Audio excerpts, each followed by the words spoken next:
Bueno, hoy les voy a hablar sobre la articulación temporomandibular. Eh, para abreviar o ser más breves, la ATM. Pues espero les guste, espero la entiendan y si me pueden apoyar con un like o suscribiéndose. Tenemos que pues presenta superficies articulares, presenta una cavidad glenoidea o fosa mandibular, como le gusten llamar. Está situada atrás del cóndilo temporal o también llamada raíz transversa. Esta tiene forma elipsoidal y está limitada anteriormente por el cóndilo y posteriormente por la cresta petrosa y la apófisis vaginal. Por fuera está limitado por la raíz longitudinal de la apófisis cigomática, y por dentro está delimitada con la espina del esfenoides, que más adelante voy a estar hablando de ella. Esta superficie, esta cavidad, presenta una cisura, la cisura de Glaser. Algunos la consideran solamente o se divide en dos partes, una parte anterior y una parte posterior, dando o diciendo que la parte anterior es la articular y la parte posterior es la no articular. Pero hay algunas literaturas que nos refieren que esta tiene tres ramas y no solo dos, como otras literaturas lo mencionan, como en este ejemplo Quirós. Unos nos hablan que tiene tres ramas y que la primera rama es la porción tímpano-escamosa, la porción posterior es la petrotimpánica y la porción anterior es la petroescamosa. Y tiene el mismo principio. La parte anterior es la articular y la parte posterior pues es la no articular. Tenemos también que esta superficie articular del temporal es convexa por delante y cóncava por detrás, y esta no se adapta directamente al cóndilo o con el cóndilo.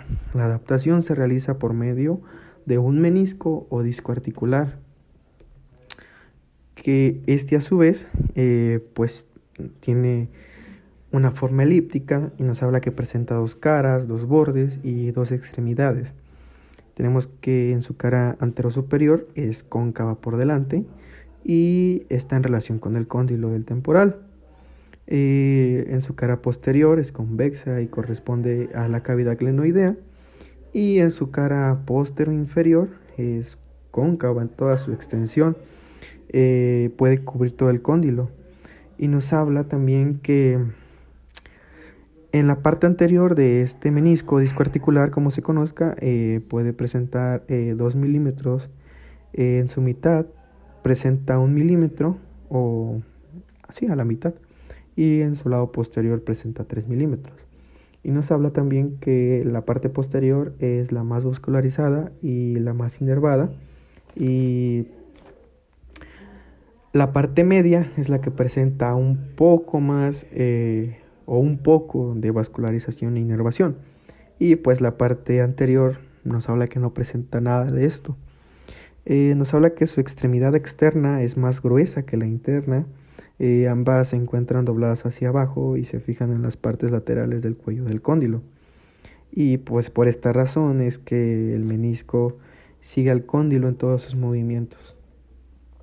Tenemos otra imagen donde se ilustra mejor y donde se pueden ver la cápsula articular, discos articulares, el menisco, disco articular y ligamentos. Luego encontramos los medios de unión. Estos medios de unión se conforman por una cápsula articular, dos ligamentos laterales, o llamados también ligamentos intrínsecos, tres ligamentos auxiliares, o también llamados ligamentos extrínsecos. En la cápsula articular nos habla que este tiene forma de manguito, y en su extremidad superior se inserta por delante por la raíz transversa o cóndilo del temporal. Por detrás tenemos que se inserta en el labio anterior de la cisura de Glaser.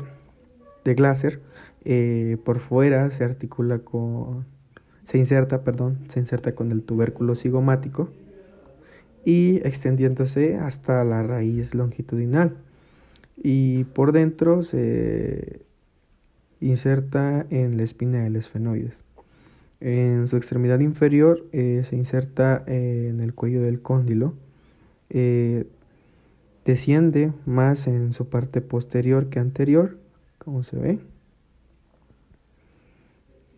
Y su parte superior interna está tapizada por la sinovial, que esta a su vez sirve de inserción al reborde del menisco y quedando así dividida en una cavidad articular suprameniscal e inframeniscal.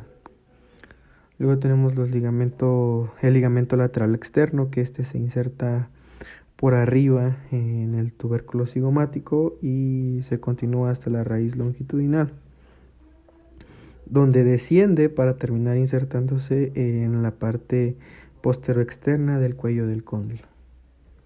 Luego su ligamento lateral interno, se inserta en la base de la espina del esfenoides.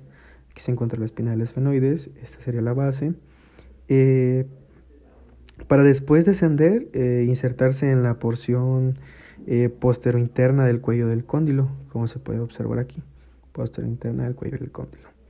Recordando que estos son los ligamentos intrínsecos o principales, y después tenemos los ligamentos auxiliares o extrínsecos, que estos se dividen en un ligamento esfenomaxilar o esfenomandibular, estilomaxilar o estilomandibular, y pterigomaxilar o pterigomandibular.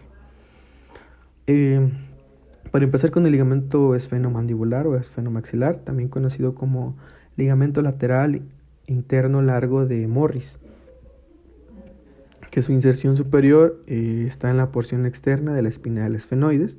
Ahora va a estar en la porción externa, no arriba como en el pasado, sino en la porción externa.